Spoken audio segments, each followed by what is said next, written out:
This delightful program is brought to you by Squarespace. Beautiful websites for beautiful photography like CarlyDavidson.com. Oh, this website is so clean, which is interesting because animals are, I don't know, sooty, right? Anyway, it's real nice. Well, hey, guys and gals. This episode is brought to you by Tristan Walker and the wonderful people over at Bevel, the first and only shaving system designed specifically for people with coarse, curly hair and sensitive skin. We've talked about it so many times because it's worth talking about. It's an amazing product. If your skin gets irritated or bumpy or just, generally pessimistic, then I suggest you go over to getbevel.com. Use code THEREAD to get 20% off your first month. Let them know we sent you. And let's start the show.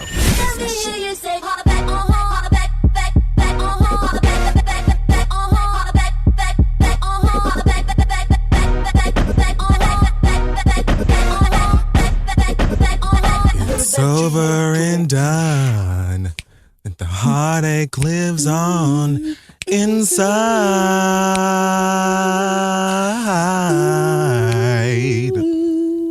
And who's the one you're clinging to instead of me tonight? You better sing. And where are you now? Now that I need you. Tears on my pillow.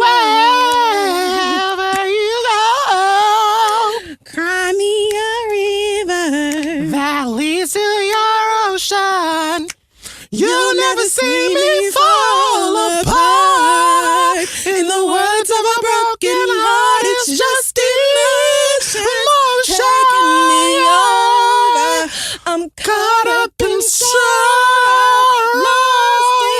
Don't you know I'm lost without but you, if you don't come back, come home to me, darling.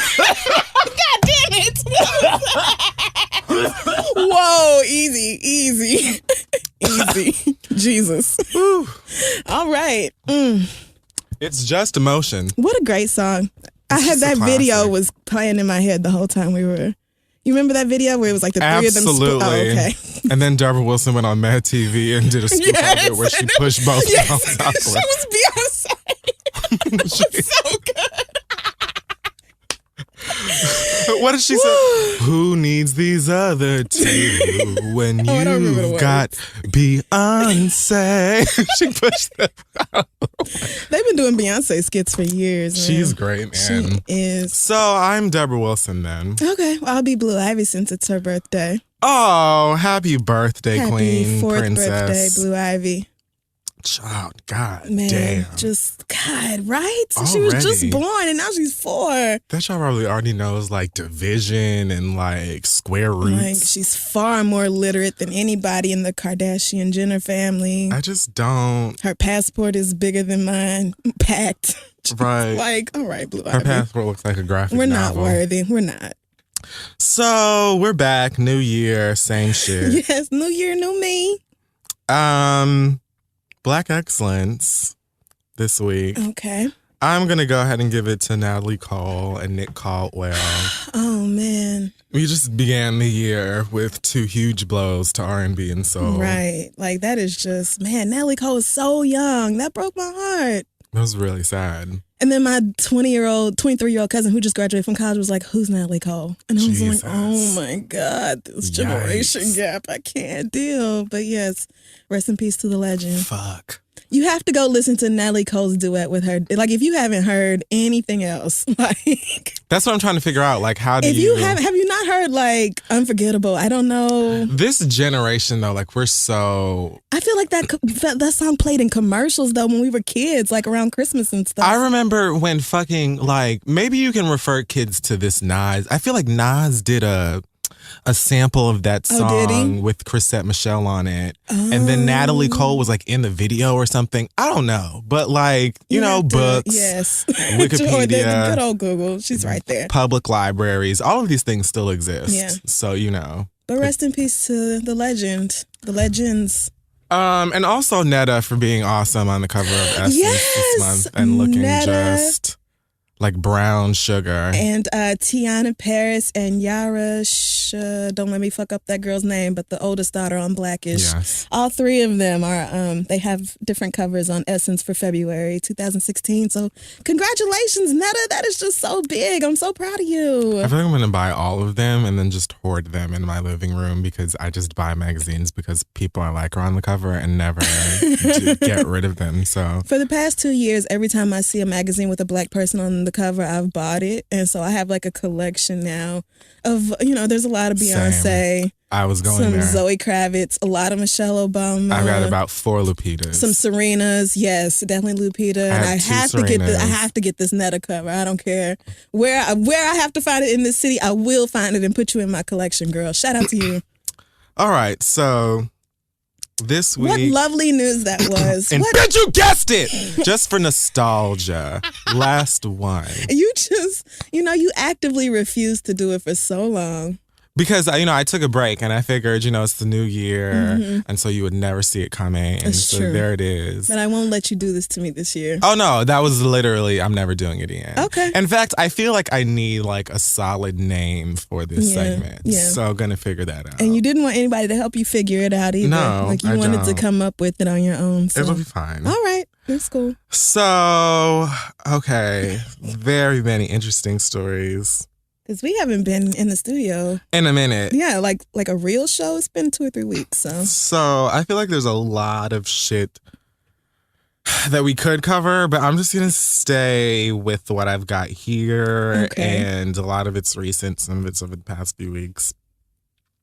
Let's just start with Brandy, because Brandy apparently purchased like the rights to my spirit and like inner being. And she decided to basically just shake it up like a snow globe with these vocals that she placed on the internet within the past 24 hours, I believe. Now, I know that the Zoe Beyond, whatever, premiered. That show came on BET. And did you watch it? I don't watch that place. Okay. But I'm very happy for her. I mean, you shouldn't. I mean, you should be happy for Brandy, but the show itself is not good. So. But you know something? I was looking forward to the show, not because I want to watch it, but because I said, this is going to give Brandy an opportunity to put more music out because she's going to be, visible. And that's what the Brandy fans are really looking for anyway. So I was just like, okay, all right. If we have to have this sitcom too, then and guess fine. What? Whatever it takes. And Brandy said, you know what? I understand that you all may not, I don't give a fuck how you feel about Moesha too. This song's coming out that night. The bitch put out the song on the day. She was begging like, and pleading. Let's just get to the point here. Let's just not even cut no corners with you hoes. Here it is. Be blessed. It's so good. And I was. I didn't even know that the show was premiering this week. Oh, yeah. Well, nobody did because I don't think she's done too much promo for it. Like, I haven't seen her, making the rounds on any of the daytime shows or anything like that. But I don't know. I think BET just kind of thought, with being Mary Jane off for the season, that people were just going to be like, okay, well, let's watch Brandy. But, I mean, the show is just, I gave it a shot, but they use a laugh track.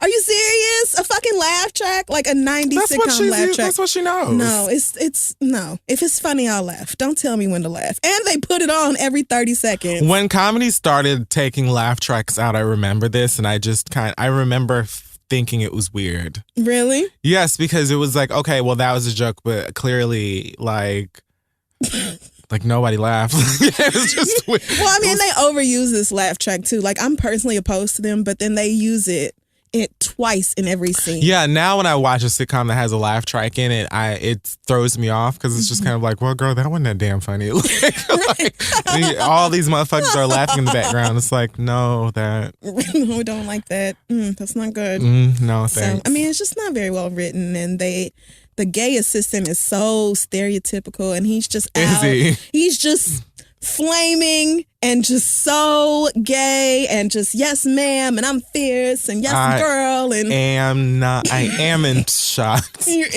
I am in shocked. So, but I mean, I don't know. I mean, I think if they cut the laugh track. This shit ain't about that anyway. Oh, This is right. about So, that but yes, the goddamn song she put out, Begging and Pleading, is so fucking good. It's really good. I was trying to find a way to take it off SoundCloud and put it on my computer, but I'm not that good with the internet. I can, never mind. Wow, really? I can point you towards the link when it's available for purchase. Thank you so much. I'll log on to Apple Music and see if it's available. No, we need to support Brandy for real. Oh no, you're right. Like one thing about these Brandy like stands, because I don't even like stand for Brandy like that, but I just recognize that vocally she is bonkers. However, one thing that I've noticed about Brandy is that she always has these very like enthusiastic fans. There's just like ready to press you about her being the vocal Bible and all of these things. Oh God, can we? And then her albums come out and it's just like, so you know that it's in Target, it's in Best Buy, it's on iTunes. Walmart. Like, all you have to do is go and spend your money on it. Like you little $15. So how great is she that you don't want to go buy the list? Like I don't understand that part. So like, hey, buy Brandy's music. Yeah, I mean, well, the thing is, Brandy also her albums. 211 was good. You didn't like 211? 211 was all right. I'm not gonna say it was good, but it wasn't wretched either. And y'all tried to talk up Monica's album like it was so good. What? Oh God, Code Rouge. This year. Code Red Bottom. Yes. Did you listen to it? You know what, Monica? I love you for all time. I just can't relate. I really love you forever, Monica, and that's really where I'm going to leave that. Okay. Yes. Amen. I mean, that's kind of how I felt about Brandy's album, but this song she put out is really fucking good. Like, it's a little different for Brandy, but I'm with it, and I hope she's going to continue in this direction. Look, after Human came out, I thought we may never hear from her again because I know that like a lot of Brandy fans I've heard like that album a lot. I don't. Okay. I felt like, you know, that may be it. And then she came with 211. I liked 211. I enjoyed it.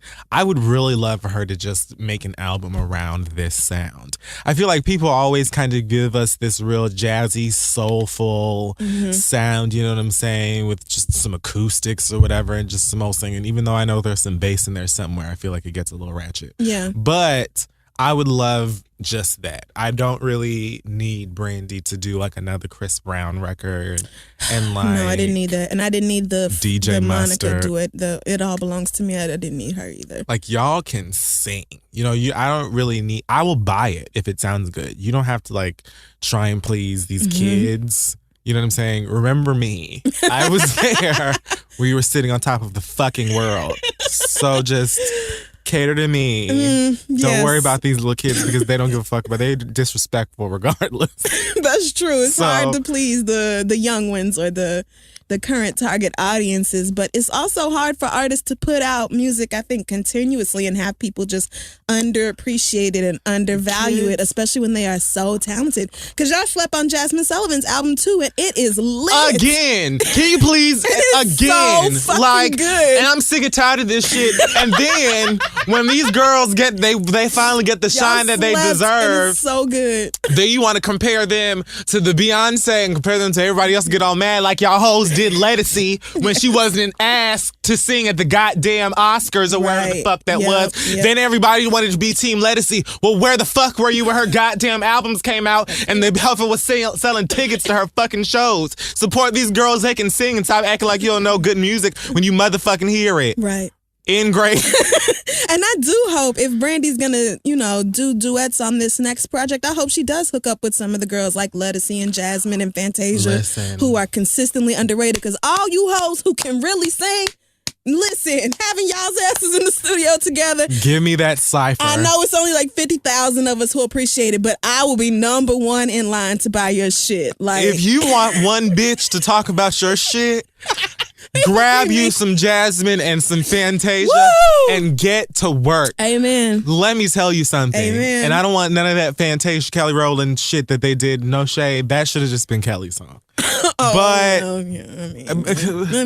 just gonna let her come and Beyonce you. Like, what? It sounded like it should have been a Kelly Rowland The whole thing. I would have been like, damn, this would have been everything if it was just Kelly. But Fantasia definitely has her sound and her lane, and I feel like she and Brandy could get together and do something just fantastic, just so pleasing to the ears. So I think Brandy and Jasmine Sullivan did something together, though. I'm not sure if that song ever came out, but I remember hearing. I've definitely seen them in the studio or a video of them singing together something like just bouncing runs off each other. I think I just saw like a clip of them, and even that I was mesmerized. Like, Lord God, please let these two come together and do something beautiful. I want to, like, even if it's just a remix of the song that she just put out, I would love that. Well, if it ain't nobody but me buying your albums and going to your shows, then I promise you I will still be there, girl, because I appreciate y'all shit just like I appreciate Adele, and just like I buy Adele, I will buy you. I was just about, I will Adele the fuck out of your shit. I will. If you come properness. I promise I will. Do it. If I like your album, I will buy it, and I will go to your fucking shows.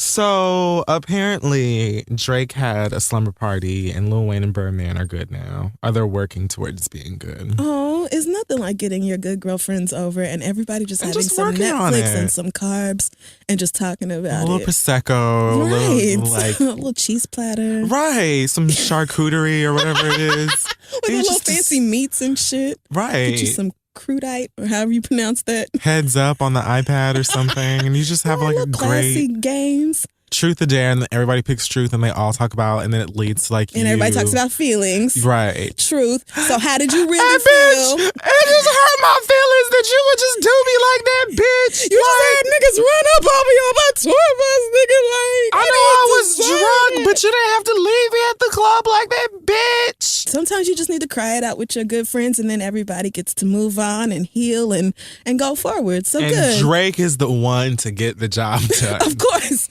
If you tell me there's a problem within Young Money, Drake's light-skinned ass has to be the one that comes to the rescue. He has to. What?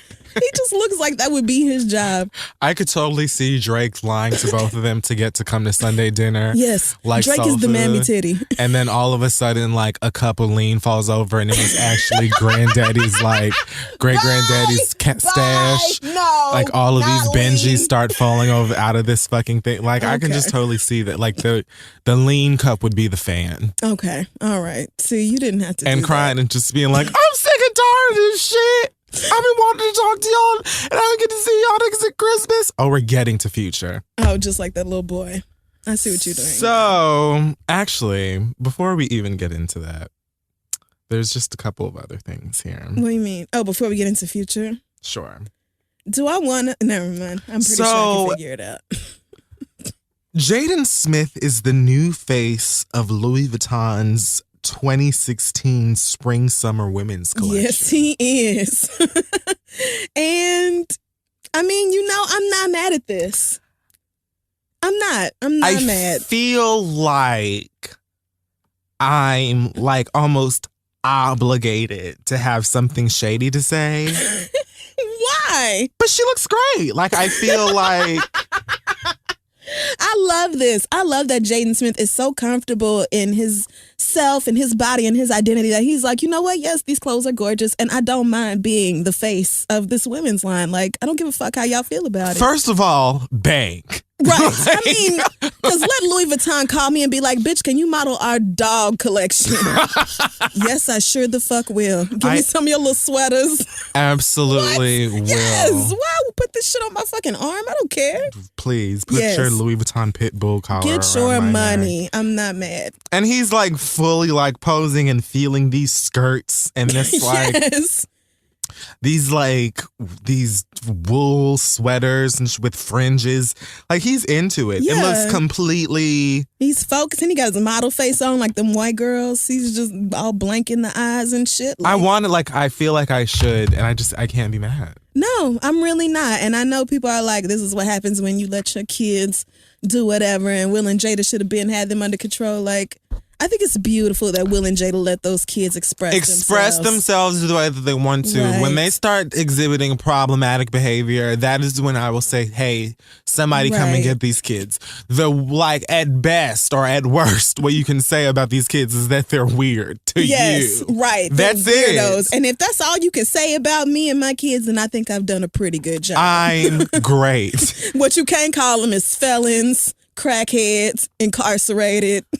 6 feet under. Like, these kids are successful. Willow and Jaden both are just out here doing their own damn thing and being themselves. And they look like they are so comfortable with who they are. I see Jaden every now and then at Beats One, and he's just, first of all, his skin is perfect. This nigga, like, he glows. He's beautiful. I'm not joking. And sometimes he'll have on, like, I don't know if it's kilts or if he just has a sweater tied around his waist or what, but he just always looks so comfortable with himself. And I just don't see how you could hate on somebody like that. I mean, when they're like richer than you and don't give a fuck, then I guess it's easy. I I mean, well, you see people who are richer than you and doing better than you and weirdos and still happy with who they are and don't give a fuck about your opinion, then. And I love Willow's music. Yes. I really love her. Like, I don't know. I'm like, into them. With my hair, really, the rest of you bitches were put on notice right there. Like, when that 9-year-old girl came out with this banger. And then at her, like, on her own terms, this child goes, you know what? I actually don't want to do this. Yeah, like, I would over prefer to just like be a kid for a little bit. And then she realizes, you know what? I'm actually not even into all that pop shit that you girls were trying to get me to do and all that cotton candy Nicki Minaj shit. I actually just want to like sing about like flowers and why they bloom and like the fall time and drinking iced tea with my best friends. Oh, remember when she was at that show with SZA and the internet and Janae? Yeah, they did that bomb song together. And it was so good. Like, I love that Willow just feels like she can do whatever she wants to do. And her mother and father are right there encouraging her. Like, I just feel like that's such a dope family dynamic. Again, I'm going to, you know, I enjoy them and I also pray for them. Yes. Because it's real out here and anything can happen. Niggas are just shocking the world these days. These celebrities just disappointing everybody left and right. Oh, yeah. And it's just like, you never know. But so far, I'm cool. Yes. So far, so good. But as far as you niggas and your opinions, I just want to remind you that a lot of you don't even seem to understand how child support works. And I feel like this is something that we really have to discuss as a people. Like, what? I'm working my way into the future story. Now. Oh, God. Oh, God. Okay. I just really want you to keep in mind, ladies and gentlemen at home, that if you don't know how child support works, it's okay. You can, like, look it up. You can, you know, like do research. You can ask people, you know what I'm saying? Like, you just open yourself up for the opportunity to learn something. And you will be like fascinated, blown away about the way that it changes your mind and helps for you to, helps you not to sound stupid, you know? So Future had a hissy fit this week. Lord, why?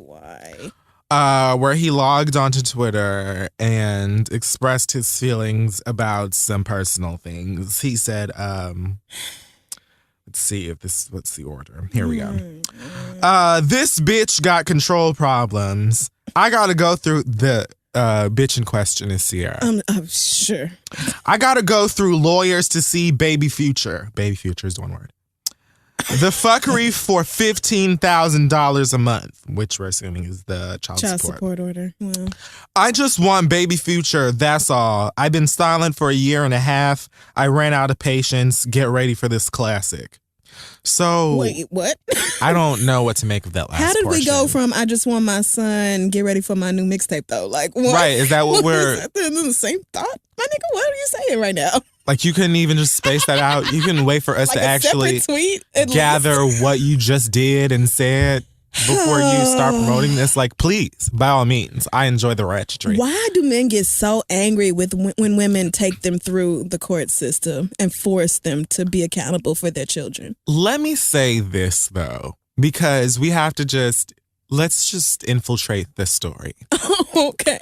Infiltrate. So they're saying that he has to go through, he's saying he has to go through lawyers to see the baby and all of this fuckery over $15,000 a month.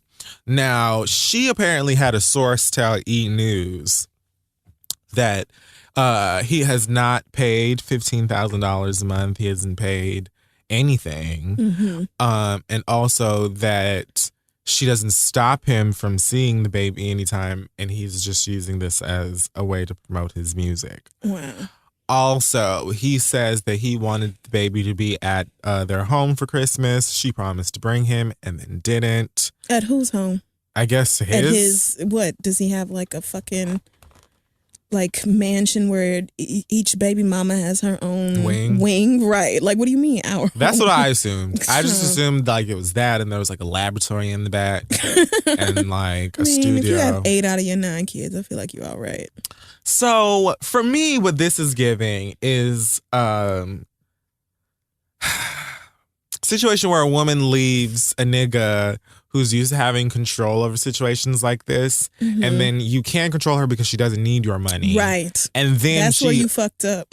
Also is quite happy in the situation that she's in right now with her, NFL Carlton Banks. And if she doesn't need your dick or your money, then what else do you have to offer? Nothing, quite frankly.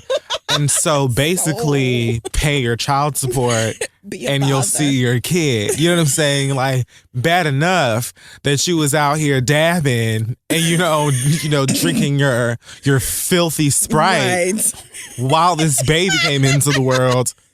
But also now you're trying to cuss me out and call me bitches because you didn't get to see this nigga on Christmas. Well, boo-hoo to you. Little do you know that Russell baked us a very fine ham for the holiday season. And I didn't feel like baby Future, one word, needed to miss out.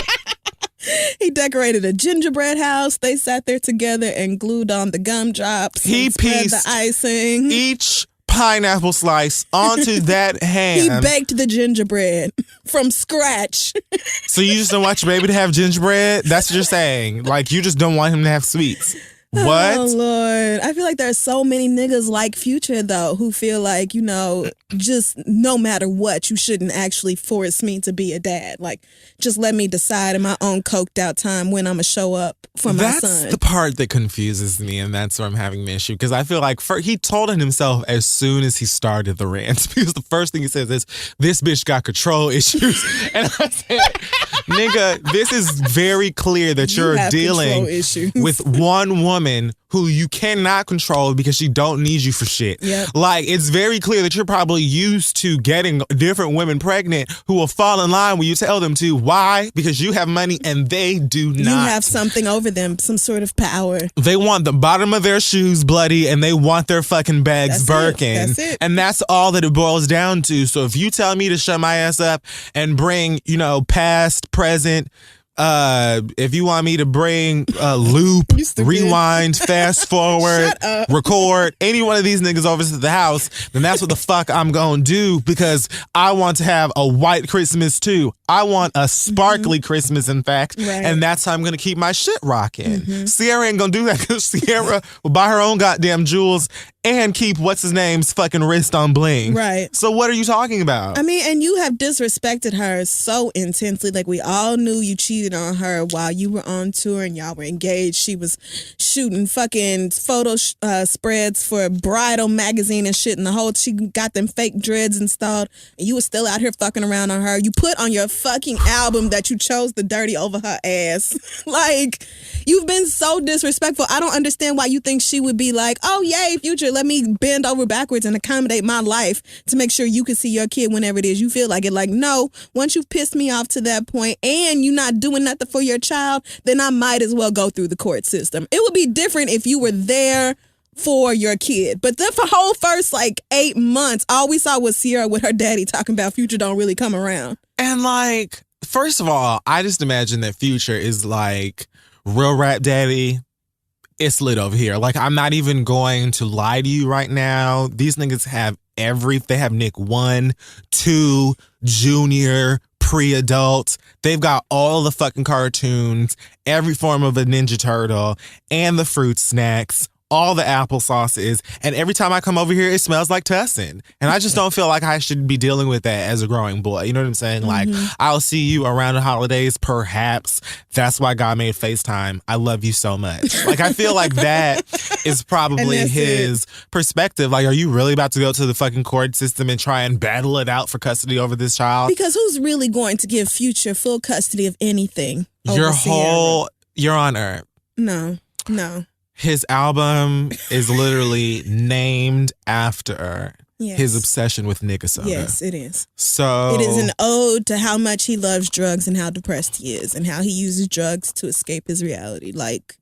nobody who's familiar with Future's body of work would say that he should be awarded custody You have over track a human titles. being. Like, You have track titles like Groupies, Blow a Bag, The Percocet and Stripper Joint. It's just not like, it's not adding up well for you on this side. and it's not even that I don't think Future can be or is a good father. I just think he's probably the type of nigga who's a good father under a controlled environment Absolutely. for 2 to 3 days at the most, and then he needs to go back to his mama. Like, I just would not let Future keep my kid for no extended period of time. But at the same time, you made this child, so you do need to help take care of him. And child support is based off the income of both parents. So it's $15,000 because both of y'all are rich. Let's back up just a taste. Okay. Can we on that last portion of your sentiment? Okay. I just really want to focus on that a taste because I think that a lot of the niggas out here are very confused on this portion of how child support works. Child support is not government assistance. It's not something that it's the a opposite person of government assistance. It's not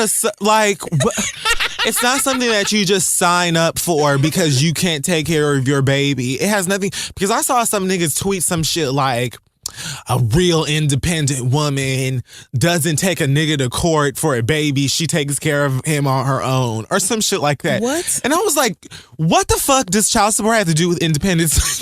You feel like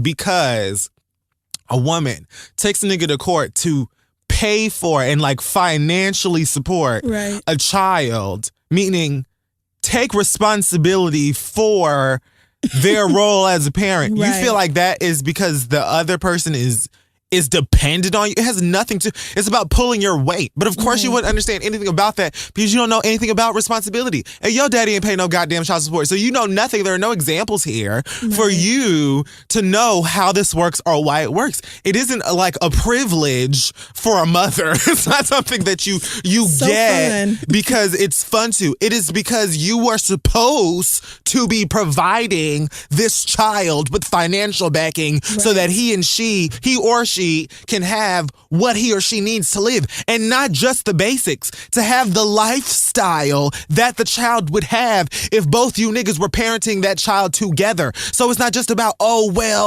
socks and drawers is $2 for $1 down it. That's not how it works. It's not supposed to be, just enough money to take care of the kid to the point where it doesn't die. Like, come on. No. Most of you niggas are not paying more than $500 a month in child support. And $500, anybody who has ever taken care of a child will tell you does not even begin to cover the cost of a baby for one fucking month. Like, a month. That's what I'm getting ready to say. Not even a month. That's not daycare. That's probably not, like, if you including diapers, don't let them be on formula too. Like, don't end up having to spend fucking $30 a can on formula. But what do you know? Girl. Because you've never spent a goddamn dime on any of these things. And that's just the money part of it. Do you understand how much work it is to be a parent?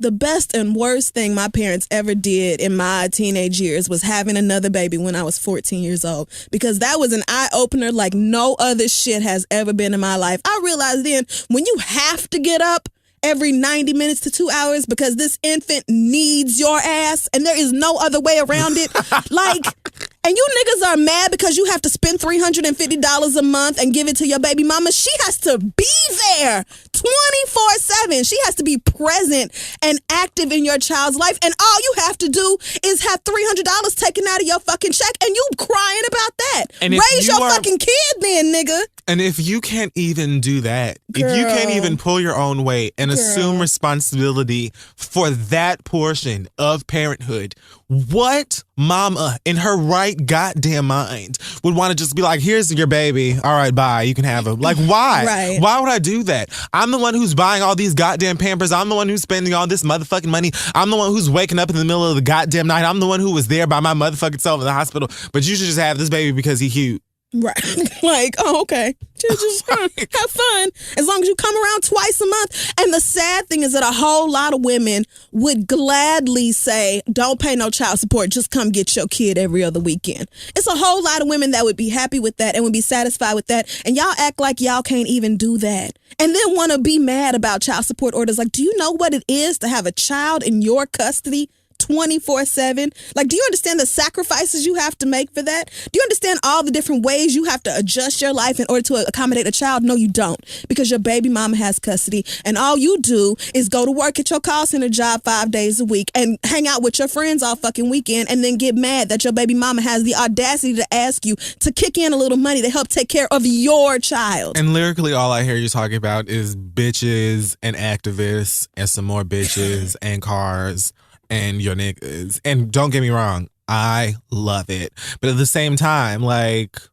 what about this makes me feel like I should feel any kind of way about you? Like, you know what I'm saying? Like, I don't know. At least Lil Wayne be talking about all the bullshit he buy for Reginae every goddamn minute. Like, Lil Wayne full of problems, but at the very least, he seems to be an attentive father who will do anything for his kids. And I would never not give him that. One baby mama, all the baby mamas be having and they money. all say that, yes. And be hanging around with each other's like, Nivea, bitch, where you been, girl? Get some of them greens, bitch. Like, they are good. They are happy people. They are good-natured women. You can't be a fuckboy and also expect for your baby mama to just be like, oh, here, you can do whatever you want with our kid. No, it doesn't work that way. It doesn't work that way. And if you can't even begin to pull your own weight in terms of paying the financial part of a child and just being there and being respectful of me as well, then why would I? Like, girl, get out of it. And Tamar Braxton tweeted some shit. Oh God. I don't Lil know. Duval said something dumb too. Like, personally, I don't even feel like Lil Duval's brand is dumb, so that's not for us. She says, cause you the mama and y'all break up don't mean the baby is yours. What? I tried that give me my baby shit cause I was mad one time. He said our baby, bitch. What? I just had to let loose on my homegirl because she wrong for that. And if you get called out, your name, accept that even exchange, hashtag you wrong, girl. What? Of course, she deleted all of this stuff later and then acted like, oh, I'm just going to talk about my friends and Jesus.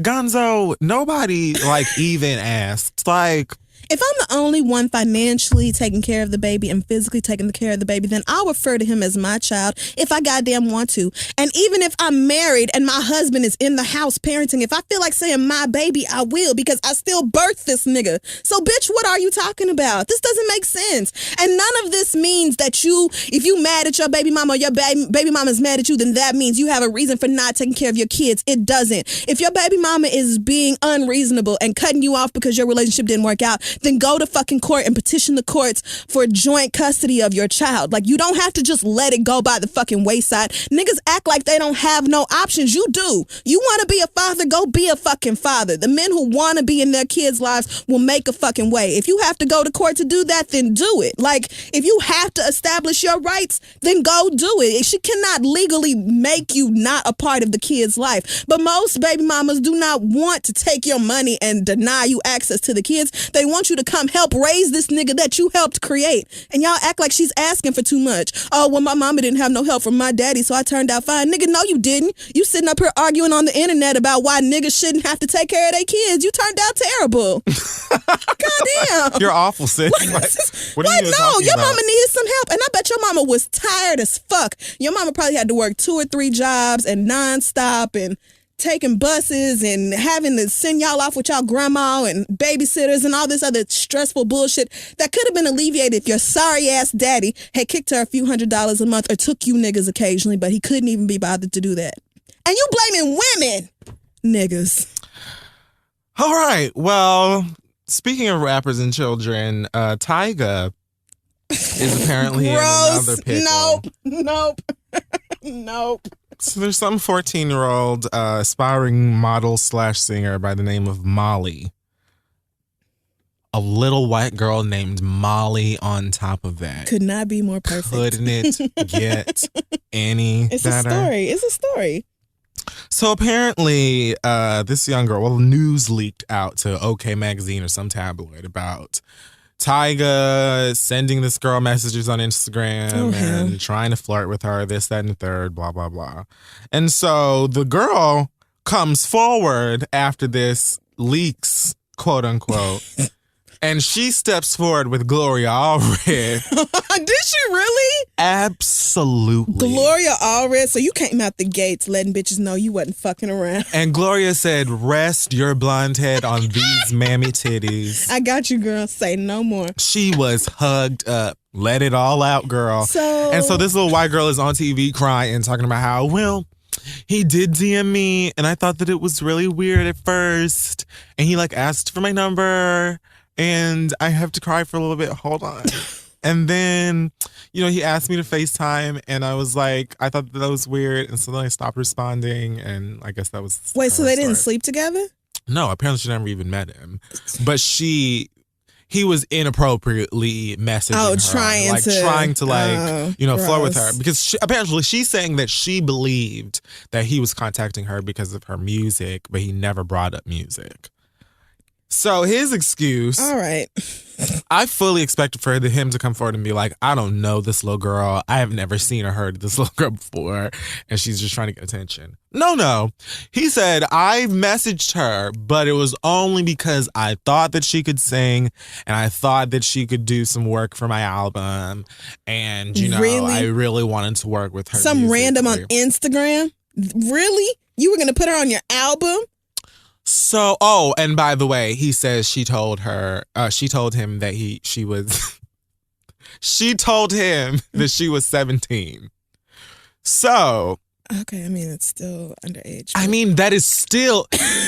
So 14, 17, we'll take whichever age you give us, girl. But the fact is she's 14. Even the 17, fine. So you reached out to this child who is underage. Right, regardless. And you said to her, hey, you're beautiful, which is bad enough. And then also, let's believe your shit. Let's just take Even though there's story. No reason to believe that. None. Not a fragment, not a piece, not a shred, bit. not nothing. Not at all. But let's take it anyway. Okay. So you felt like, as a nigga who has already been in all of the soupiness of this bullshit with Kylie Jenner when she was a fresh 15 or 16 or however, whenever those fucking rumors started. Yeah. You have already been in the middle of this shit, running to radio stations and trying to convince these people that you ain't a creep and all this stuff. Why would you even contact the girl instead of having your management or your agents or your label or somebody be like, oh, hey, hit this girl up. She has a really great voice and I feel like she's talented or whatever. Right. You personally reached out to this girl who you know to be underage. Mm-hmm. And instead of saying, hey, I think that you're talented. Who can I speak to? Can I talk to your parents? Can I talk to, a manager who is an adult that I can speak to about you working with us? You felt like it was a good idea to talk one-on-one with a little girl about her music and then talking about, I only wanted to FaceTime her to see how her voice sounded. So you didn't feel like this 14-year-old girl or 17 in your alleged mind, you didn't feel like that girl had any form of a singing sample or recording anywhere for use, for availability online. You feel like you had to FaceTime with this child in order to hear her voice. Listen, okay. Pack it up and ship that shit back to sender. Gross.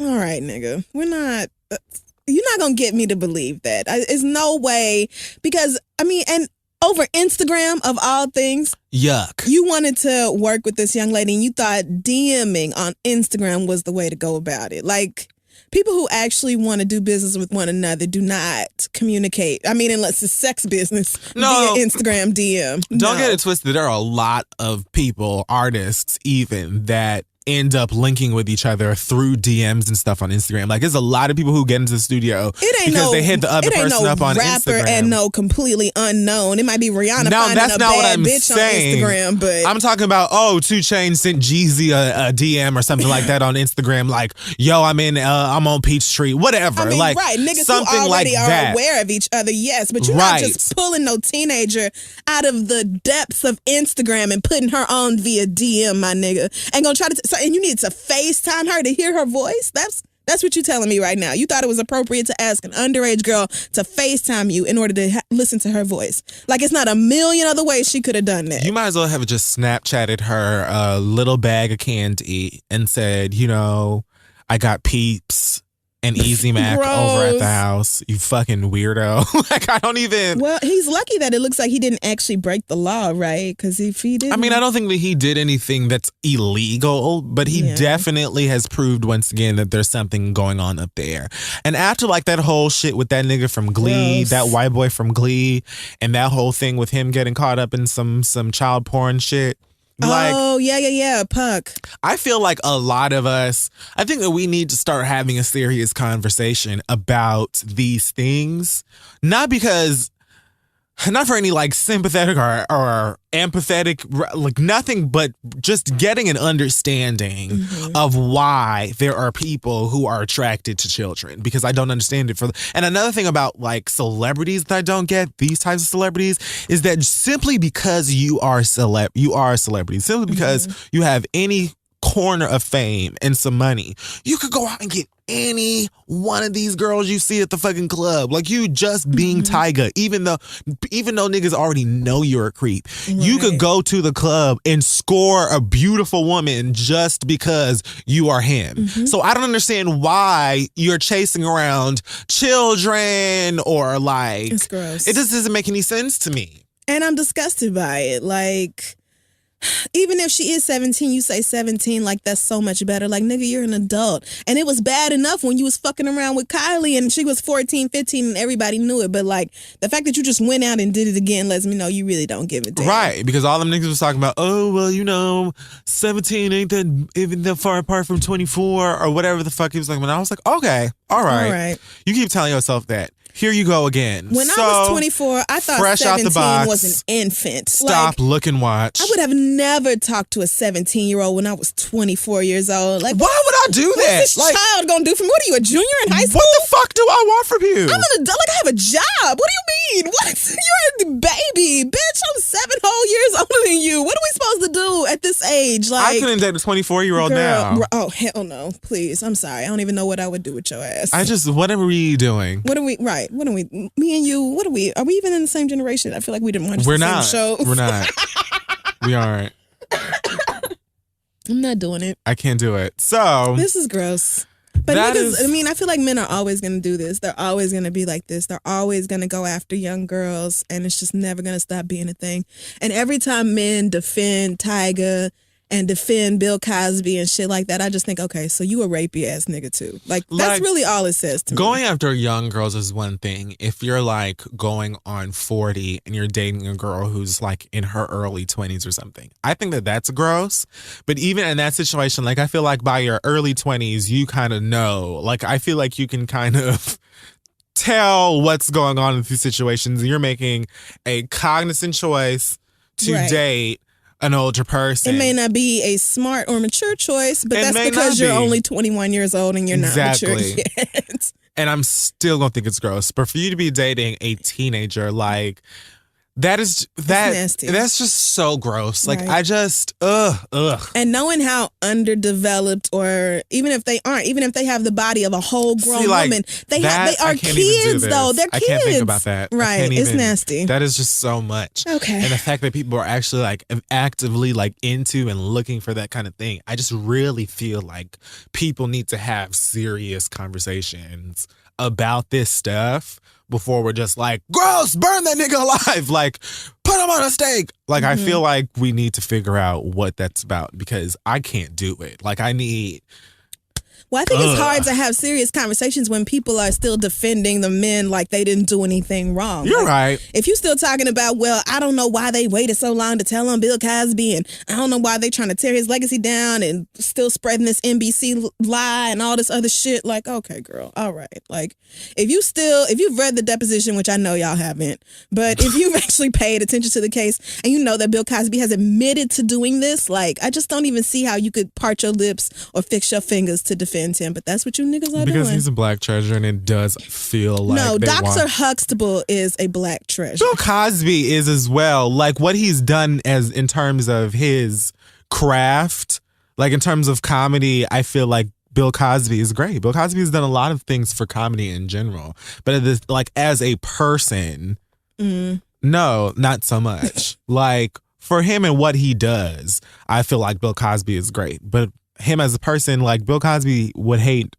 I feel like 75, maybe 90% of me and who I am. So, well, really, in thinking about it, probably Cliff Huxtable would have been too. Because as much as y'all like to pretend like he was your daddy, Cliff wasn't all that different from Bill as far as like his opinions of on young people and like pulling your pants up and how he would talk to Theo's friend Cockroach, because Cockroach was like the wayside, like the little young lost nigga and all this. Like his name was Cockroach. Well, I mean, yes, but they were kind of that family too, like the black family who had their shit together and they had these certain standards and all this shit. Like, well, it was nice to see a family, I'm sure, that didn't have to move on up or wasn't fucking scratching and surviving and keep their head above water. They were like, look at these niggas with good jobs. Right. Oh, my gosh. It was definitely a huge thing to see on television, especially, at that time. It was like, I mean, I never looked at Cliff Huxtable as a father figure, so for me, it's not like,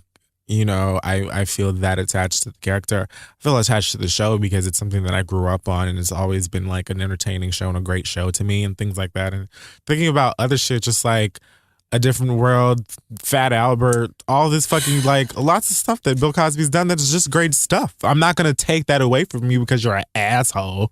Like, you're just an asshole. I mean, I'm not going to cry that you get in trouble for being a dumbass and doing horrible things. None of this means that you aren't a rapist, right? You could have done all this other stuff and still been raping women.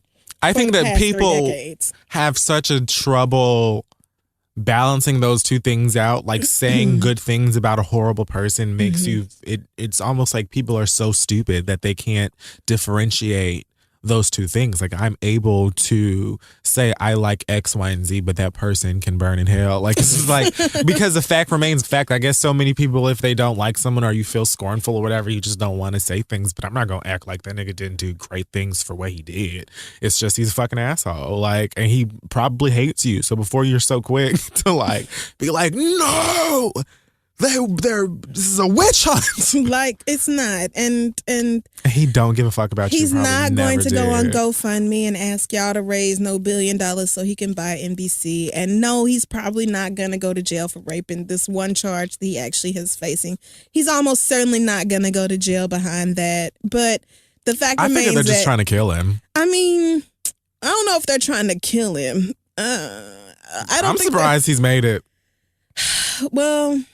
I really don't know how to feel about that. I just don't understand people who continuously look for ways to blame the women instead of saying, wow, okay, Bill Cosby did this and now I need to process my own feelings about him. Instead, you search for excuses and ways for him to not have done this when he's already flat out said that he has drugged women so that he could rape them. So I just don't even know what else are you waiting on? What else are you looking for? I don't know. Peace of mind. Prayer. So, but anyway. So that's it. All right. I'm good and done. Amen. Let's take a break. Hey, y'all.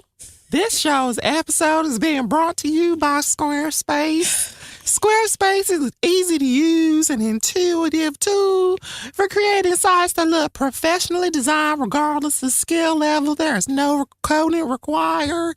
We use Squarespace for our website. ThisIsTheRead.com, and we didn't have to worry about Dexter or any of his laboratories coming to do nothing for us. It's super easy, and you get a free domain if you sign up for a year. And Chris Jean's gonna tell you some more about it. I hate you. Building a website can be very difficult for those of you who haven't done it before and you need something to show off your new business or your personal portfolio or whatever else you have going on. Squarespace makes it so simple by providing simple, powerful, and beautiful websites that look professionally designed regardless of your skill level with absolutely no coding required. And they have state-of-the-art technology to power your site and make sure it's secure and stable. You know you can trust in Squarespace because like Kid Fury said, we used it and we've been using it for like, I don't know, at least a year now. We love Squarespace. It makes it so simple, and Lord knows if I can use it, then absolutely anybody can. You can decide to sign up for Squarespace today and get your free trial. All you have to do is go to squarespace.com and use offer code READ to get 10% off your very first purchase. That's squarespace.com, offer code READ. To get 10% off. We thank Squarespace for their support of The Read. And now let's go back to the show. So we're back and it's time for listener letters. It is. What possessed you to do that Mariah Lynn voice? Oh, actually, no. Mariah Lynn is a New York bird, but she has a southern sounding name. Are we going to talk about that? I can't watch that show anymore. Why It is so stupid, Crystal. Love It's it. so dumb. Like, at this point, it's offensive. Like, it is gone. They've gone way too far now. Like, I feel like at this point, they're just doing and saying whatever. They are not trying to give you a story. No. They are just completely giving up all fucks of having like a show that makes sense. It doesn't really And I matter. can't do that. I just can't. Okay, well, that's fine. I mean, at least, like, Mendices is really going to jail. Remy's story is like real. And I enjoy Remy and Papoose, thankfully. But all of that Cardi B. BBOD and I love Cardi B. Oh, God. I do. Blackbirds on deficit. I can't do Them it. bitches. It's a lot. DJ Self and all this. It's just so much. I don't like when you lie to me. Why you gotta lie for me? See, that's for why though? I like Cardi B though, because she was like, "You clearly my nigga on the side. It's no reason for us to be lying." I came to the club to see Self and whatnot, and I said, "Why you lie to me though?" And so he was like, "Girl, shut up." Anyway, Be moving on to quiet. the questions. Send yours to asktheread@gmail.com. Our first question comes from Mariah, who says, "I've been faced with this issue a few times in my life and I haven't figured out how to address it. What do you do when your friends are working on a project or business that you think is trash?" A friend of mine is an up-and-coming, quote, fashion designer, end quote, coming out with a line of accessories that I don't quite like, and I think they are of poor quality. It's hard because we're good friends, and we have pretty much the same circle of friends. I've tried to dance around this issue by never bringing it up, but he started asking direct questions like, "I want you to model this piece," and "When are you buying this?" etc., etc. How do I tell my friend that his products suck without ruining a friendship? P.S. I went through the same thing last year with a friend's mixtape. Girl. Oh, Jesus. I never have a problem being honest about those. Well, when you live in a city where people are trying to make it, and she lives in Chicago, so I understand. Like, everybody's hustling, trying to build their own thing, be an entrepreneur, be, self-employed and all that, and I'm with it. I get it. Sidebar, shout out to Chicago for not at all letting Chirac happen. Chicago is like... And I knew they would. No thanks. I knew they would. They was not with the shits. They did not come out. But They yes, weren't here for that.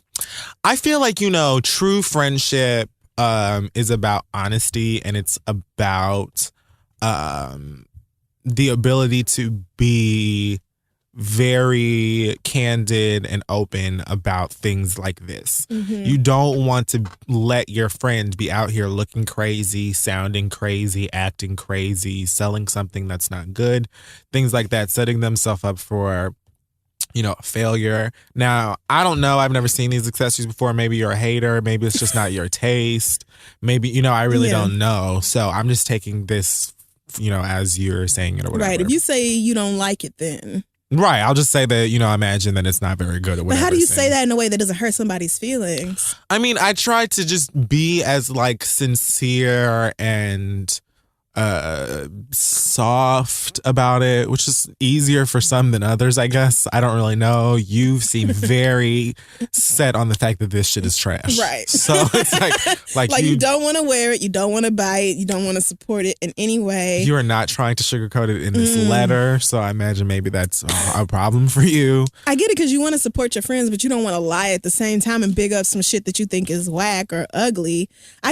You don't want it to come out and then not do well, and then your friend is like, "Well, what happened?" And like, nobody seems to like it. And then you're like, "Well, girl, because it's not good." Right. Your friend be like, "Bitch, and so you waited for me to go down and get 500 of these shits made," and now you go say, so it's best for you to just, cut to the chase, right? And just be like, look. It's best to say so, because if you just go along with it and hold your tongue, eventually you're going to develop resentment about it, because you're going to be like, I went on ahead and supported this shit that I really just did not think was cute. And now you wouldn't even be, I feel away. You wouldn't even have a right to have resentment about it, to be honest, because you could just say, right, because at any point you you should have said, so listen, I don't want to hurt your feelings. I love you very much as a person. I don't want you to feel like I'm discouraging you from creating your art, but it's not my thing personally. Like, I'm not saying you're bad at it. I'm not saying your mixtape sucks. I'm saying I don't like it. Now, see, if you've never had a situation like this with your friend, with this friend or any friend or whatever, then it's very important for you to take the response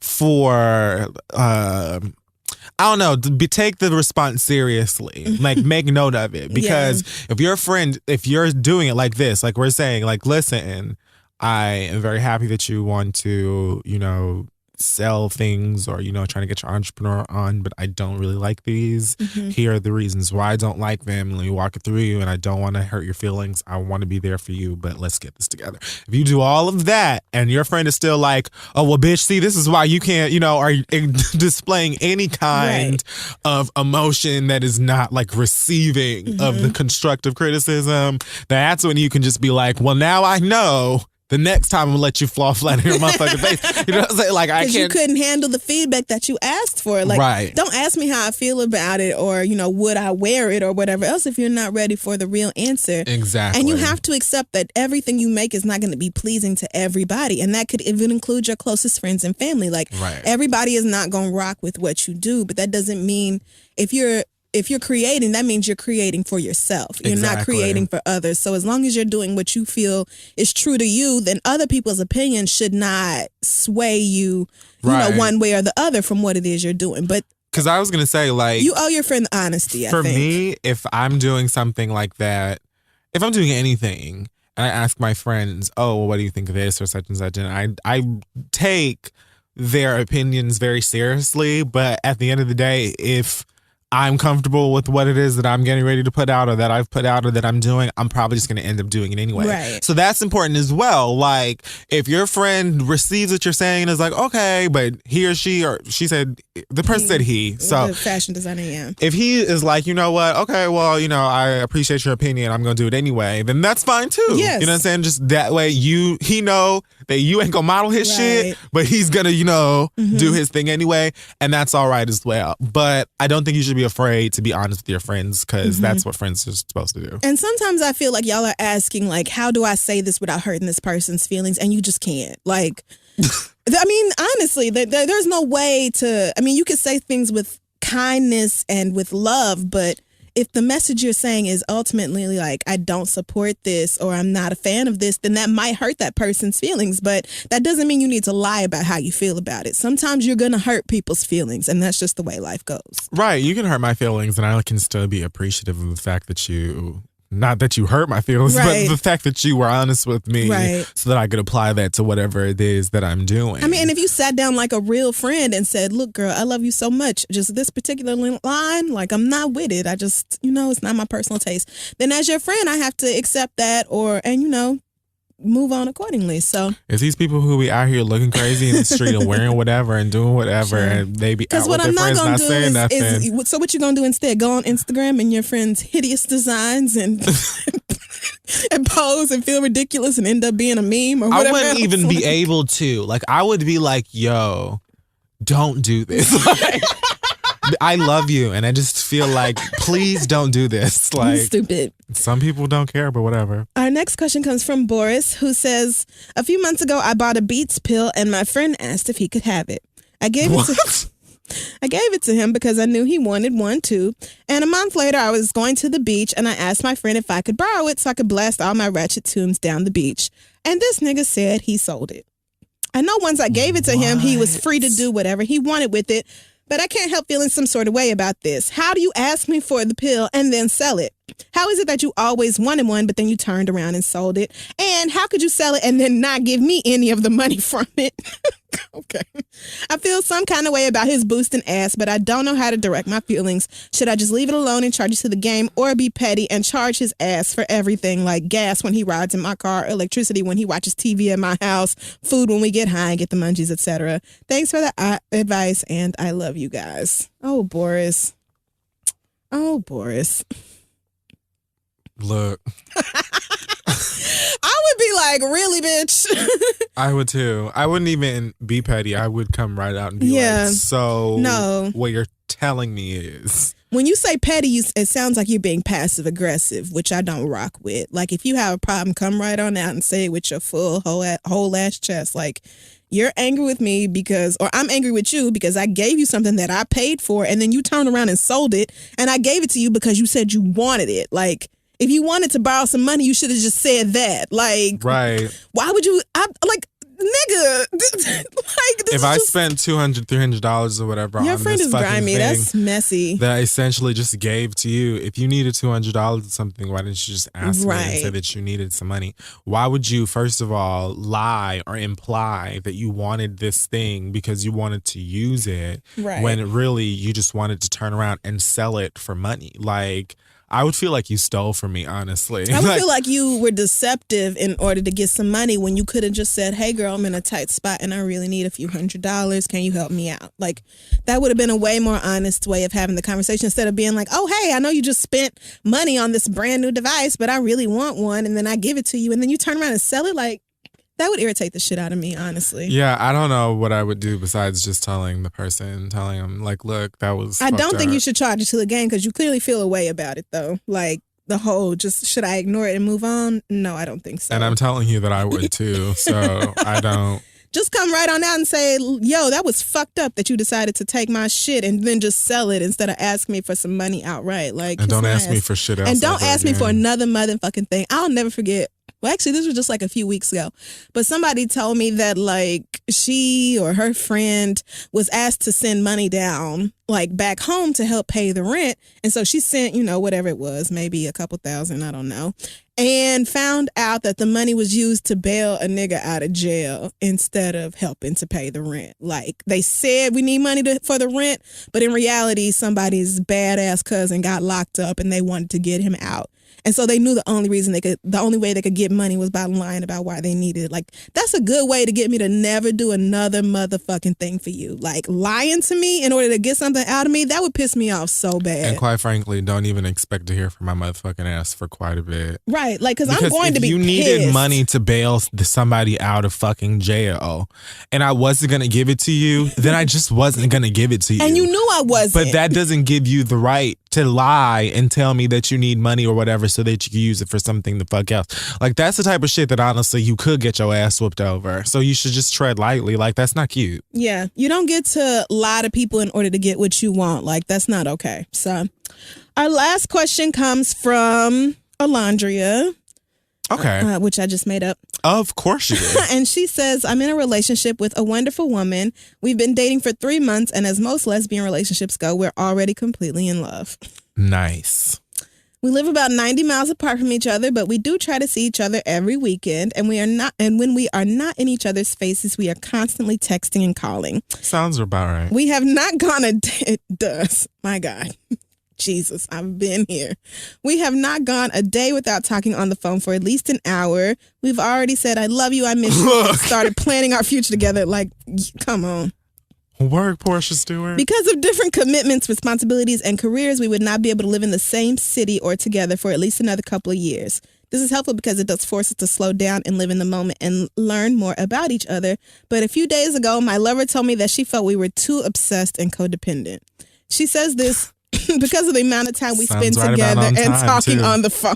Mm-hmm. I think at the beginning of every relationship, you tend to nest and want to be with and talk to that person all the time. Yeah. It's the honeymoon phase and doesn't last forever. But even if it does, is it horrible that you're actually in love with the person you're with and enjoying their company? She says that she keeps questioning whether this is a healthy relationship or the start of one. Listen, these lesbians.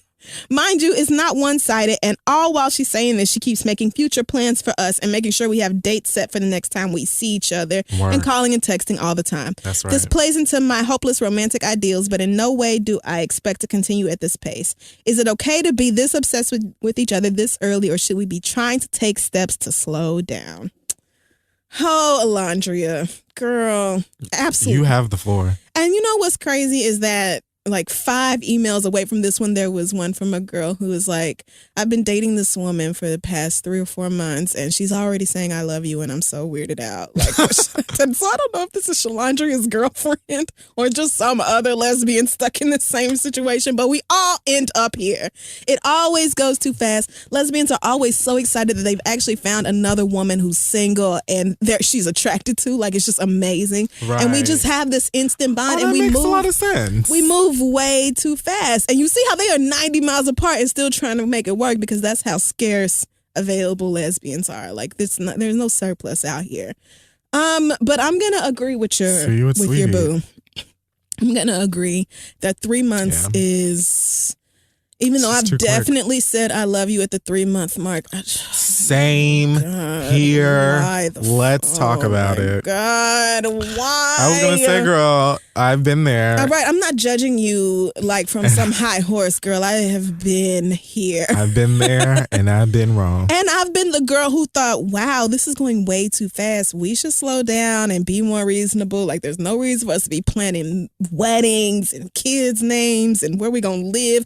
Lesbians be like, let's pick out the bridal party. Like, we're so ready to start our lives together after like 6 weeks. And I cannot do that shit no more. Like, yes, I feel like y'all should definitely be slowing down. There's no reason to be planning a future together at 3 months. Like, y'all should still be in the getting to know you, trying to decide if this is something that we can build. You know, is the distance going to be too much type stage, not like trying to fight to stay together. I don't even take your ass seriously until around 3 months, 4 or 5. I'm not. This is so lesbian. Like, this is just such a thing that we do. And I'm gonna say yes. I feel like your girlfriend she kind of feels this way, but at the same time she's getting caught up in the fun lesbianness of it. And so it's like fun to make these plans and pick out your wedding colors and all this shit. But at the same time, you know deep down inside that this is some shit y'all need to stop doing. You can have feelings for somebody very, very quickly. That happens all of the time. But I think that you have to be realistic in terms of like what love is, what it is to you, why do you believe that this is love, all of those different types of things. Because I think that a lot of times people will be like, oh, you know, I just love her. I just love him. I just have such deep feelings. Yeah. Well, why? Well, because he's just so fine. She's just so fine. And we like be having fun when we're together. Oh, girl. Oh, what else? No. Like, what morally about him? Like, he tells jokes. Well, you know, like, sometimes when the elevator door open, he let me go in first. And like, he a gentleman. Like, when the Chinese food come, he go to the door and he like give them a tip. Like, bitch, what? Like, you don't know like, shit about this nigga. Right. Like, no, calm down. 3 months is too early, and I know if y'all lived. I mean, and the girl in the other email who was like, we already have like moved in and we're living together. Absolutely. I don't know why lesbians are this way, but I would advise you to slow down. After the last like crazy intense lesbian relationship that I went through, I very much doubt I'll ever be this girl again who's like, okay, yay, I'm so in love and let's plan our future together, you know, before it's been in a whole season of y'all knowing each other. Like, just slow down and see where it goes. There's no point in like trying to force it or rush it in any particular direction. Nigga, I'm working on my motherfucking future still. This is a busy highway going in the one direction. We ain't got no on or off ramps, bitch. I don't even know if I have time to incorporate you into what going on here. But you stick around long enough, we get to know each other long enough or whatever, and I like you. And I think that it's very, like I said, easy to have feelings and get close to somebody very soon. Right. But this is one of those reminders that you get that's like, oh shit, this is moving really, really fast. Like, let's just kick it and cool it. And that's necessary as well. Yes. So that you don't end up falling flat on your face in some dog shit of feelings later down on the road where you thought that you were, you know, minutes away from the ring, and the nigga was just kind of like, well, it's spring now. Because it's like almost a guarantee y'all won't make it a year. And the vast majority of relationships fail. But good luck to you. LGBT relationships that hit that year mark, it's like you start fashioning your life after these hoes. Like, they're gonna make it. Like, those two right there, they are on something. I see it. They got the recipe. Right. Is that it? Yes, that's it. Send your questions to ask3@gmail.com and we'll be back. Hey, Sharika, Cleavon, Nem. This episode is being brought to you by Tristan Walker and the great people at Bevel, the first and only shaving system for men with coarse, curly hair and sensitive skin. Listen, this thing is clinically proven to reduce and prevent razor bumps, discoloration, irritation, just overall jacked up skin and messed up stuff from razing. And that is just one of the reasons that 9 out of 10 Bevel customers come back month after month, and up to 30% of all men and women encounter razor bumps as well. Let me tell you, you probably know something about it, and if you do, you like me hate them and wish that they never existed. So if you haven't yet tried a bevel razor, I suggest that you get yourself one. Get one for your cousin, uncle, dad, whoever. It uses a single blade which cuts hair above the skin, not beneath, so you can avoid painful ingrown hairs and all that ugly shit looking like you're on the Goonies. Nobody has time for that. So start shaving smarter today at getbevel.com for 20% off your first month's membership. Enter promo code THEREAD at checkout. That's GETBEVEL.com. Use code THEREAD, 20% off your first month, discounts and free stuff. You love it. Go get it. Let's get the show continued. Hi, do you have titties? Then I have some news for you. Third Love's 24/7 t-shirt bra is the most comfortable bra I've ever owned. It's super smoothing and invisible under every outfit. I recently found out just how important that is. The cups are made out of memory foam, so it molds to your shape to give you a truly perfect fit. It has a tagless foam padded hook and eye. We all know that hook and eye, when the stuff starts to wear down and it scratches up your back and you look all ridiculous, it completely takes care of that issue as a smoothing microfiber band. And so, if you've had problems where your boobs were spilling over in your bra before, or the straps slipped down and you constantly have to pull them up, then that means your bra size is incorrect and it's not fitting you the way it should be. So head on over to Third Love. They are offering you guys a free trial. All you have to do is pay $1 for shipping. You can wear the bra for 30 days, take the tags off, wash it, really run it through the ringer, wear it like you would normally. We want y'all to get into it because we know that you and your breasts are going to love it. If you love it, keep it and they'll charge your card. If you don't, send it back and your card won't be charged. It's just that easy. And if you don't know your size, an online fit specialist will help you find it. So go to thirdlove.com/read to get started. Again, that's a free trial offer at www.thirdlove.com/read. Head on over there. Let them know Crystal sent you. And now, Third Love, put your titties here. All right. So we're back, and it's time for the read. It is. And I don't really know if I have a read this week. Do you? What's your read? Sort of. Okay. I'm going to sit here and decide if I'm going to do one. So this week for my read, it's actually kind of something that I've said or we've talked about before. But I figured, it's a new year, it's the beginning, and I just want to start it off right. I just want to start it off with a message that I feel like we should just apply. This is going to be like an exercise that I want some of you to apply to your life this year. White people, I want to remind you that Black love, meaning self-love, like Black people, really not even self-love, Black love in general, does not equal white hate. When Black people celebrate themselves, love on themselves, when we, shout out each other's accomplishments, when we say that Black girls are beautiful, that they rock, that they're magic, we're not saying that white girls are all sour and rancid and should die. Like, that's probably an issue that you're having personally in your head. Now, are there Black people who say that Black's great and white ain't? Probably. That's probably how they personally feel. And given the history of our people, how could you blame them?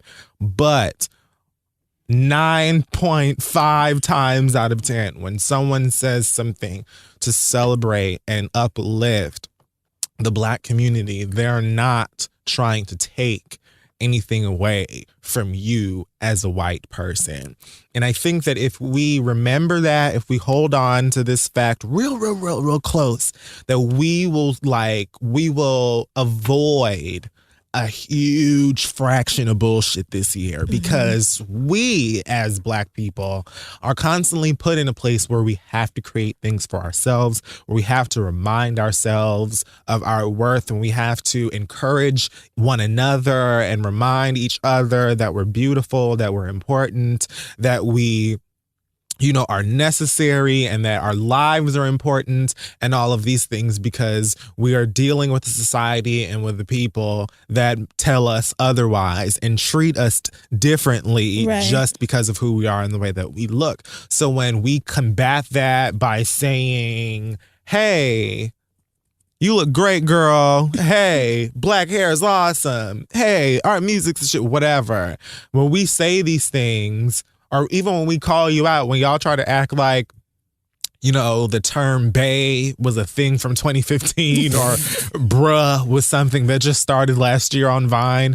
Like what? Like still when you try to take the Harlem Shake and turn it into some other some seizure bullshit, and you do all of these things, and we have to remind you, like, hey, this is something that has applied to this part of our culture for however long. Like, these are things that are important to us. They matter because we have a long history of that type of stuff being washed away or not acknowledged, or just us generally being treated like shit. So before you judge the next black person you see for talking about how much they love being black and how great it is, before you get all bent out of shape and assume that they are trying to say that you suck as a white person, roll back that guilty conscience of yours just a little bit and let them rock. Let them have their thing. Let us do us and just chill. Nobody's trying to come and burn you and your mama down just because we think we're awesome. Like, you should think that you're awesome too, even though, well, y'all clearly do. You know what I'm saying? But let us, that's all we're saying. It is just so stupid how many times we have to get into these race wars and these fucking black versus white arguments because a black person was just loving themselves and you took that as a threat. That's so stupid, and it's a waste of time, and it's disrespectful to growth and progression and the steps that we're trying to make as a society. Just because you don't want to try doesn't mean that we don't deserve to live in a society that makes sense and is fair and cares about people regardless of what they look like. And furthermore, white people, please hold yourselves and each other accountable for this shit. Yes, you white man or woman who's listening to this shit and agrees, you need to don't just hold all of these ideals into your own spirit and being and feel like, yes, I'm the woke white person because I listen to the read and they say shit about hair and not to touch it and all this stuff, and I totally agree. And I'm just like, no, you need to also pass that shit down to your racist ass mammy and your racist ass daddy and your racist ass brothers and sisters and your racist ass friends and cousins and co-workers that say that shit in your face all the time, and you sit there and you let them. Because what has happened is white people hate black people so much that they have literally carved out a little segment of their community to place people who just understand that shit is fucked up in there and call you nigga lovers, or what did I say is the new nigga lover, police hater, or what is I don't remember. All this shit, cop haters and Black Lives lovers and leftists and leftists, all this whatever shit. Like, any white person who is just like, you know what, Black Lives matter, and you guys really we really have to do better. Like, as a community, we have to start treating these people better. Oh, shut up! We give all these goddamn monkeys this fucking welfare and all their goddamn food stamps, and they just keep having all their fucking babies. Like, what do you expect us to do? Like, you sit there and let these motherfuckers say this shit to you all the time, and then they make you feel bad for feeling bad. That's how much they hate our asses. And you sit there with your fucking tail between your legs like, oh, well, what am I supposed to do? Like, no, and recognize and call that bitch out for being a dumb racist ass waste to your fucking people. Like, that's what you need to do. Trash. Is tell these motherfuckers, hey, you sound stupid and you're acting stupid and you need to get your shit together. That shit is real pre-Civil War, and you need to get your fucking mind right. You sound stupid. That's what you need. So this is all that I'm trying to say. When we big up ourselves, when we say, hey, this little thing is for us because we deserve something for us, and we, are tired of being made to feel like we're not important or we don't fucking matter or that we're disposable or whatever. We're tired of being guilty before anybody asks any motherfucking questions. We're just sick of the shit. You know what I'm saying? And we are now placing ourselves on a pedestal because you're not going to do that. White people, we can't do it by ourselves. It don't matter how many of our kids and sisters and dads and brothers and moms that people kill just because they black or just because they feel like you up to no good because you're black. We can literally walk out in the streets and be like, hey, this shit is fucked up and something needs to be done about it. And nobody gives a fuck when we say it. Like, you have to start being, responsible and taking accountable for the shit that's going on within your race. You really have to, because nobody gives a fuck when we say these things. We just complaining and we're a bunch of ingrates and we, are taking all of this money from the government just because we're black. And, we are ungrateful for the fact that, we were brought over here and we got Jersey Shore. Like, what the fuck do you want from us? Shut the fuck up. Like, tell your friends and family and them that they need to get their motherfucking minds right and do that. That's your project this year for the 2016, right, folk? Hold your racist comrades accountable for their racism. Call them out. We can't do this shit by ourselves. They don't give a fuck about us. They don't respect us. So you have got to do that shit. Reel their asses the fuck on in and let them know what's popping. Speaking of racist comrades, have you heard about this shit going on in Oregon? No. Wait, are you done or was that? Oh, I'm done. Okay. So it's funny that you mentioned that because I was thinking about whether I was going to talk about this today, but then I thought, people already know how I'm going to feel about this. It's this armed militia of angry white people who are upset that the federal government convicted 2 arsonists and is sending them to prison. And so they've decided to take over this federal facility in the middle of no fucking where they are. And that's it. Like, they're armed. They have said that they're willing to kill or be killed behind this shit. Like, they're really ready to die behind their land. And as far as I could tell, the feds are staying out of it, like asking the local authorities to handle it. And the local police are on the news talking about it's time for y'all to go home and go be with your families. And this is ridiculous. And everybody just pack up. Like, there's no sense of urgency about this, which is crazy because it's a group of armed grown men overtaking a federal facility. Now, it looks like a fucking cabin, okay? It looks like they harvest like syrup in the backyard. It doesn't look like a city building, but it doesn't matter. The fact is that it's federally owned, like, and controlled. And yet y'all are there with guns and nobody is acting like this is a big ass deal. Like, setting aside the fact that white people have decided to come fight over land that they stole in the first place, like, looking past the fact that y'all are ready to die behind some shit that you stole and is not rightfully yours, the fact that a bunch of white people with guns have overtaken a facility and they have not been shot to death and the National Guard hasn't been called in and the police aren't spraying rubber bullets and pepper spraying and tear gassing and all this shit just goes to highlight the very real differences between how white Americans and how people of color, specifically black Americans, are treated by the police. And this is the shit that I'm always fucking talking about. Since y'all don't seem to have the decency to treat the rest of us like this, and y'all are shooting rubber bullets and tear gassing peaceful protesters who are coming out and saying, hey, it's fucked up that the city is allowed to murder black people and don't get in fucking trouble for it. Nobody gets charged. Nobody's facing any sort of penalties. It's just like, what the fuck ever, open season on niggas. And so people are coming out and protesting that, and you are calling in the National Guard, like ordering in tanks and shit. You got niggas coming in full on militia gear like it's World War III in this bitch, but let white people with guns go take over a federal building and it's let's talk about this and let's be reasonable and let's all sit down and have hot chocolate and pray over it. Like, y'all so full of shit. If you gonna treat us like that, like if you gonna shoot at us and bomb us and shit and go terrorize neighborhoods and all this other bullshit, like you gonna cause a general fucking uprising because black people are peacefully protesting, then you damn well ought to be doing the same shit when white people are pointing guns in your face and you talking about let's be reasonable. It doesn't make sense that a white woman can point a gun at police officers and say shoot me and be taken into custody alive. It doesn't. When a black boy was shot within 2 seconds of police arriving on scene in a park holding a fucking toy gun in a state where open carry is legal anyway, not that that applies to children, but if you thought he was grown and he was holding a gun, then that's well within his legal right. But we all know that the law don't apply to us the way it does to white people, and all I'm asking is for a little equality. If you're going to fuck us up, then fuck them up. Because you're clearly not capable of treating everybody with kindness and respect and thoughtfulness. The way they're handling this bullshit in Oregon, I don't think is appropriate. I think y'all should have went in there with guns and shit and told them motherfuckers to take their asses home and get the fuck off your property. But if you're going to sit here and be patient with them, then sit there and be patient with everybody.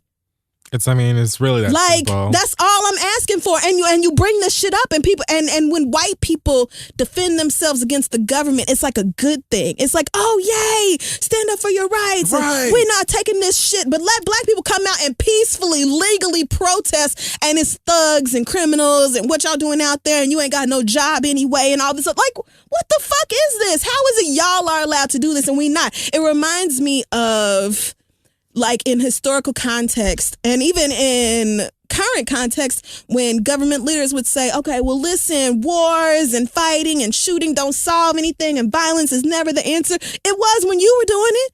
It was when you used violence to come over here and wipe out the people who lived here and stole their land. It was when you swung by Africa and snatched our asses up and brought us over here to build your fucking country for you. It was every time it was convenient to your agenda. So how come it's not now? Like, y'all full of shit. Well, NBC and Esquire did a poll. Oh God. About the angriest Americans being whites and Republicans. Well, I mean, and angry about what? Because you finally being exposed for the fact that you stole everything. Niggas having pride. First we let you read, bullshit. And now you think you know everything. Like, goddamn, it's so blatant. Like, it's right there in your face for anybody who's willing to pay attention, and yet they act like it doesn't exist.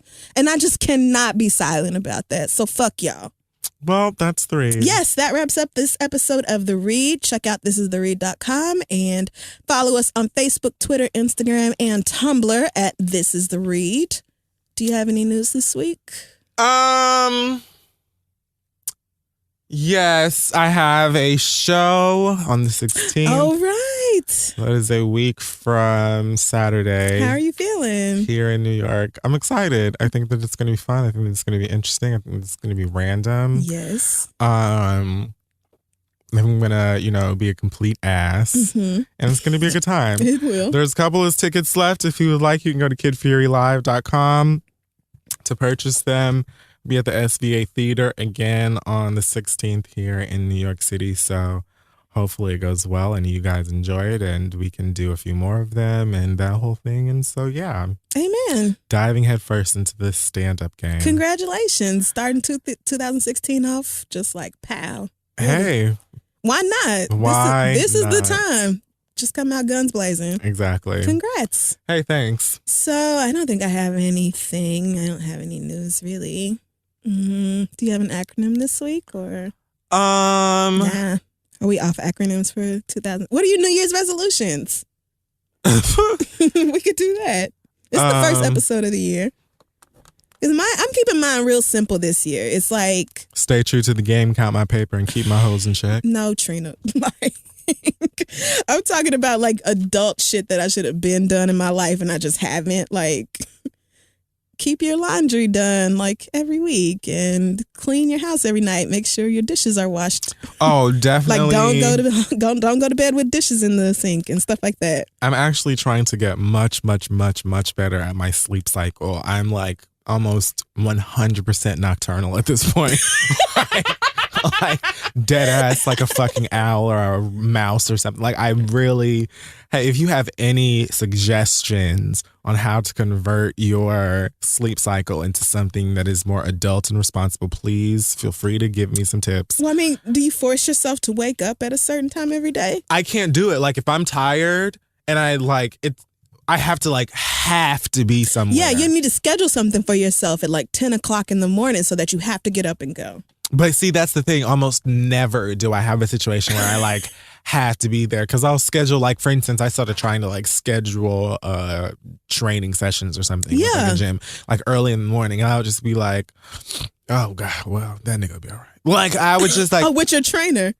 Send a text I can't come. I would just. But don't they charge you for that? I don't feel like people understand how great bed is. I think that it's underrated. I just really love it. If you canceling on your trainer at the last minute. He's charging you $10, $15 or whatever that is. And you just like, oh, well. Well, I never got charged extra money for doing it. And I didn't like make a habit out of doing it. You know, I did it like maybe once or twice and then I would just start scheduling them in the afternoon. But I can't like... Yeah. That's my thing. I'm trying to wake up, have a normal sleep schedule, and like be way more on top of everything. So that's what I'm trying to do this year. I get around that by scheduling my CrossFit workouts like first thing in the morning. And if you cancel within 12 hours, there's a $15 cancellation fee.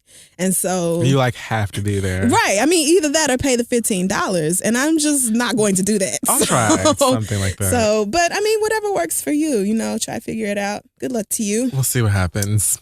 So, acronym or not? No, I'm gonna think of something else fun to do at the end of the episodes, maybe. Perhaps. Okay. Well, that's my way of saying I don't have one. But we'll see what happens for the future. All right. Well, in that case, we'll see y'all next week. Goodbye.